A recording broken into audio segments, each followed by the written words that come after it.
안녕하세요. 3년간 연애를 했던 남자와 결혼을 앞두고 예비 시어머니 덕분에 홀랑 뒤집어버린 여자입니다. 제 나이 올해 29살이고 결혼할 뻔한 예비 신랑은 저보다 4살이 많은 33살입니다.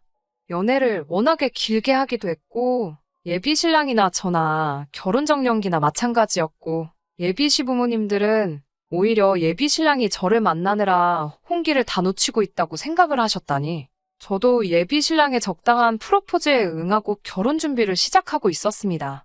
연애하는 내내 사실 예비 시부모님, 특히 시어머니가 되실 어머님께서 저를 별로 탐탁치 않게 생각하신다는 느낌을 받았던 적이 몇 번 있어요.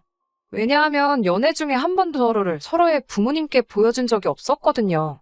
3년이란 기간이 절대 짧다고만 볼 수 없는 긴 시간인데, 저도 부담스러워서 선뜻 먼저 말을 꺼낸 적이 없었습니다. 하지만 무엇보다 예비 신랑이 나서서 자기 부모님들 보여주는 걸 꺼려했었습니다. 어렴풋이 자기도 알고 있었나 봐요. 시어머니를 미리 보여줬다간 결혼은커녕 연애도 유지 못하겠다는 사실을요. 아무튼 예비 신랑의 프로포즈를 받고 예비 시어머니 집에 초대를 받아 처음 가보게 된 날이었어요. 예비 시어머니께서 저를 보고 건넨 첫마디는 이야기 많이 들었다. 잘 부탁한다는 등의 인사말도 아닌 우리 잘난 아들 마음을 누가 뺏었나 했더니 이 아가씨였구만. 이었습니다. 그때는 그냥 웃어넘기고 말았는데 첫 인상이 그렇게 좋으신 분은 아니었어요. 식사하는 와중에도 저에 대한 궁금한 점은 그다지 물어보지 않으시고 위아래로 무슨 물건 훑어보듯이 계속 저를 쳐다보셨어요. 그렇게 식사가 끝날 때까지 불편한 눈치만 주실 뿐. 정말 말 한마디 없으시다가 식사가 끝나고 나서 식탁을 정리하시더니 냉장고에서 과일을 종류별로 꺼내오셔서는 칼하고 접시를 제 앞으로 쭉 밀어주시더라고요.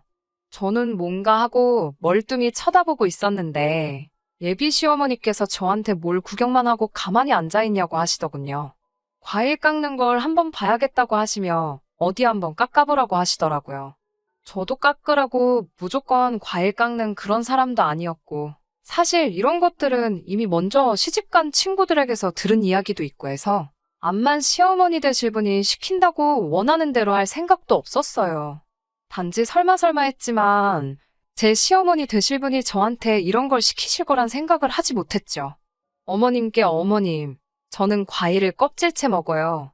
예랑이가 자기는 과일을 깎아 먹는다고 해서 저희끼리는 과일 먹을 때 깎아 먹을 사람은 직접 깎아 먹기로 했어요. 라고 말씀드리고 과일 접시를 예비 신랑 쪽으로 쭉 밀어버렸어요. 실제로 예비 신랑과는 연애하던 기간에 말했던 이야기이기도 했고 예비 신랑도 자기 어머니의 의도를 눈치챘는지 적당히 저에게 맞장구를 쳐주며 그렇게 하기로 했다고 넌지시 웃으며 상황을 넘기더라고요.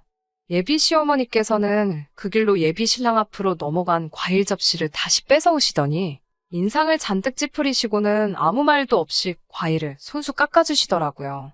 예비 시어머니가 깎아놓은 과일을 한두 개 집어먹을 때 도끼 눈으로 저를 노려보셨지만 저는 아무것도 모르는 척 과일을 먹었어요. 예비 시어머니께서 그런 식의 행동을 보인 건 예상이었지만 예비 신랑이 나쁜 사람은 절대 아니었어요.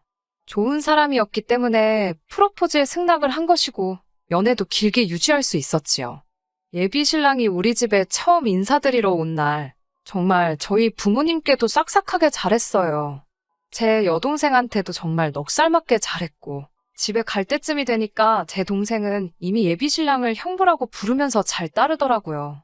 저희 부모님도 예비 신랑을 굉장히 마음에 들어 하셨고 부모님까지 좋아해 주시니 저도 당연히 이 사람과 결혼하게 될 것이라고 생각했었지요. 그리고 얼마 전 처음 양가 상견례 날이 되었습니다. 저희 부모님께서도 신경을 많이 쓰셨고 이왕 식사 자리 잡는 거 좋은 데서 하는 게 어떻겠냐는 말에 서울 중심가에 있는 유명 호텔 레스토랑에 힘들게 예약을 잡게 되었습니다. 예약이 끝난 후 예비 신랑에게 장소를 말해줬는데 몇 시간 있다가 저에게 전화가 오더라고요. 그러고선 하는 말이 장소를 조금 변경했으면 좋겠다고 하시더라고요. 예비 시어머니께서 원하시던 장소는 고깃집이었어요. 시부모님께서 잘 아는 곳이 있다고 본인이 예약을 잡아놓을 테니 거기서 하자고 하시더군요. 적어도 저희는 그 장소가 조금 독립된 공간이 따로 있는 사적인 대화를 나눌 수 있는 루명식의 고깃집일 거라 생각을 했어요. 그런데 도착한 장소는 그냥 예비시댁에서 가까운 곳에 위치한 가든형 고깃집이었습니다. 아무리 원하는 음식을 드시는 게 더 좋다고 한들 그래도 양가 부모님께서 처음 만나는 상견례 자리이니만큼 어느 정도는 조용한 곳이었으면 했는데 그래도 엄청 유명한 맛집이기는 한지 초저녁 시간대였는데도 가게에는 발 디딜 틈도 없이 손님이 가득했습니다. 아무래도 장소가 의외의 장소이다 보니 예비 시어머니께서는 호텔 같은 데서 알지도 모르는 요리 먹으면서 어색한 것보다 이렇게 확실하게 맛있는 음식 먹는 게 낫지 않겠냐며 말을 하시더라고요. 누가 봐도 본인께서 먹고 싶은 음식집으로 고른 거라는 느낌을 지울 수가 없었어요. 좋아하는 음식 드시는 것도 좋지만 자리에서 챙겨야 할 격식이나 경우 같은 건 전혀 고려하지 않고 고른 곳이었죠. 저희 가족은 부모님과 저 이렇게 3명이 참석했고 예비신랑 가족은 부모님 포함 예비신랑 위로 있는 형까지 데리고 나왔더라고요. 처음에 서로 인사하고 따님 잘 키우셨다. 아니다. 아드님도 잘 키우셨다 하면서 서로 덕담 나누고 시작했어요. 그때까지만 해도 분위기가 좋았는데 예비 시어머니께서 저희 어머니한테 예비사도는 고기를 참 많이 드셨나 보다. 고기를 많이 드셔서 빵점짜리 어머니가 되셨나 보네. 이러더라고요. 그러면서 괜히 고깃집에 데려온 게 아닌가 몰라 하면서 깔깔 웃더라고요. 무슨 소린가 싶었어요. 방금까지 서로 자식들 잘 키우셨다 나누던 분이 갑자기 저희 어머니한테 빵점 어머니라는 말을 하시다니요. 무슨 소린가 했더니 진짜인지는 모르겠는데 무슨 육류가 산성음식이고 산성음식을 많이 먹으면 나를 낳는다나 어쩐다나 한다고 하더래요. 그래서 저희 아버지가 먹을 고기까지 어머니가 다 뺏어 드셔서 딸만 둘 낳았다 이 말을 하고 싶었나 보더라고요. 그러면서 자기는 아들이 둘이나 있으니 100점을 2번 받아서 200점짜리 엄마라고 하더라고요. 우리 어머니 딸만 낳은 걸 비하하려고 하는 그 말에 저희가 반응도 하기 전에 곧바로 다음에 이어하시는 말도 어이가 없었습니다. 저에게 여동생이 있다는 사실을 들었는데 왜 자리에 데리고 나오지 않았느냐 물어보시더라고요. 취직 준비하느라 시험을 앞두고 있어서 못 나왔다는 설명을 드리니 이왕 나온 김에 우리 첫째도 장가를 보내려나 했는데 라고 하시며 아쉬워하셨어요. 예비 신랑의 형, 아주버님 되실 분이 아직 결혼을 안 하셨는데 요즘 겹사돈 신경 쓰냐고 이참에 오늘 제 여동생과 아주버님 되실 분을 이어주고 상견례 2번 할 것을 한 번에 끝내려고 했는데 생각처럼 되는 일이 없다고 껄껄 웃으시더라고요.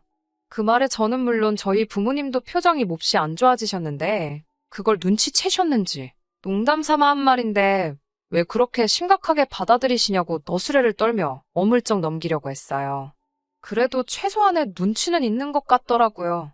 그러고 나서는 아들 자랑에 여념이 없었습니다. 우리 잘생긴 아들 하면서 칭찬을 하시는데 제 남편 될 사람 외모를 가지고 제가 잘생겼나 못생겼나 하는 것도 그렇지만 객관적으로 봤을 때 그냥 평범한 정도거든요. 키도 여자인 저랑 비슷한 편이고 괜찮은 회사 다니고 있기는 하지만 그렇다고 아들에게 자부심을 느낄 정도의 엄청난 회사는 아니었어요. 저 또한 조건만 보면 예비 신랑에 비해 처지는 부분도 하나 없고 집안 형편도 예비 시댁에 비해 모자라거나 한 부분은 하나도 없거든요.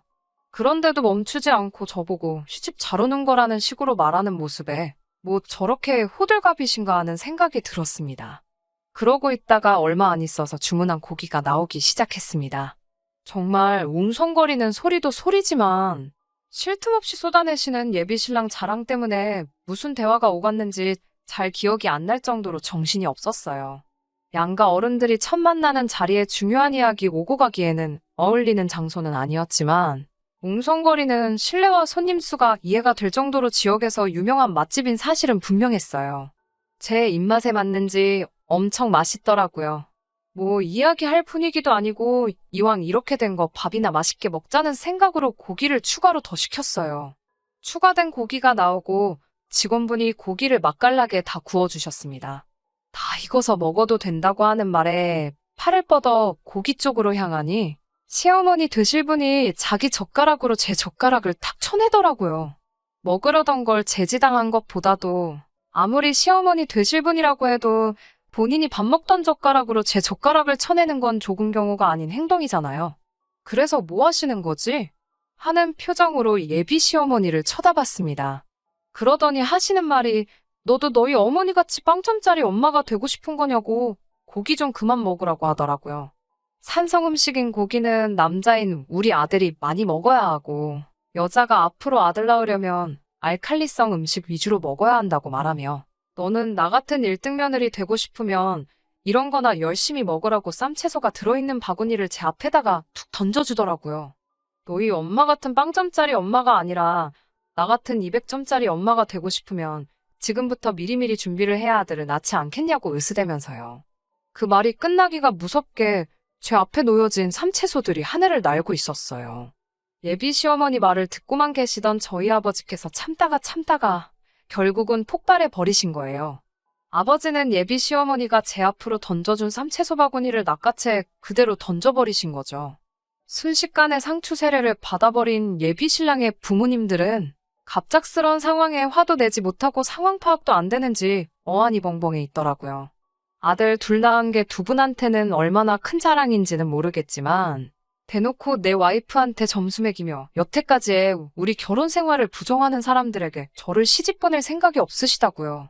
이 일로 하여금 제가 아버지를 원망하게 된다고 해도 상관이 없고 애초에 아버지는 저를 그런 일로 가족들과 등지고 살 사람으로 키우신 적 없다고 하더라고요. 이에 질세라 저도 같이 한마디를 했지요. 어머님도 두 아들을 둔 어머니이기 이전에 집에서는 딸이지 않으시냐고. 예비 신랑을 참으로 좋아하는 건 사실이고 그래서 결혼까지 승낙한 상황이긴 하지만 저도 저희 아버지 뜻에 따라 이 결혼은 처음부터 다시 생각해봐야겠다고 말씀드렸어요. 그리고 자리에서 일어나 뒤도 안 돌아보고 돌아갔죠. 예비 신랑이 가게 밖까지 쫓아나와 저와 저희 아버지한테 사과를 하더라고요. 아버지는 너네가 사과해야 할 사람은 우리가 아니라 그 자리에서도 끝까지 한마디 안 한 우리 안 사람한테 해야 하는 게 맞다고 하셨고 그런 부모를 둔 게 죄는 아니니 예비 신랑이 사과할 필요도 없다고 하셨어요. 정작 사과를 해야 할 시어머니는 가게 안에서 스트레스를 풀고 있는 건지 코빼기도 나오지 않고 있는 상황이었거든요. 저도 고개를 절레절레 흔들고 그렇게 결혼까지 생각했던 그 남자를 뒤로하고 집으로 돌아왔습니다. 그렇게 결혼까지 준비하던 남자친구와는 이별하게 되었네요. 말씀드린 대로 3년이라는 긴 연애를 하며 결혼까지 확신을 줬던 사람이니만큼 아쉬운 마음이 없다고 한다면 그건 거짓말이겠지요. 실제로 가끔도 생각이 납니다. 그래도 다시 시작할 생각은 없어요. 제가 사랑에 눈이 멀어 미래가 뻔히 보이는 불구덩이 안으로 스스로 들어갈 정도로 상황 판단을 못하는 사람은 아니니까요. 그 집에 며느리로 들어가면 적어도 저에게 무슨 일이 펼쳐질지는 이미 상상을 해보지 않아도 눈앞에 선할 정도로 안 봐도 비디오거든요. 아들만 갖는 게 얼마나 자부심을 느낄 일인지는 알 생각도 없고 평생 가도 모르겠지만 그래서 저도 아쉬움 가질 생각이 들기도 전에 곧바로 이별하게 되었습니다. 그날 일을 돌이켜 생각해봐도 아버지가 너무 성급했다고 생각하지 않습니다.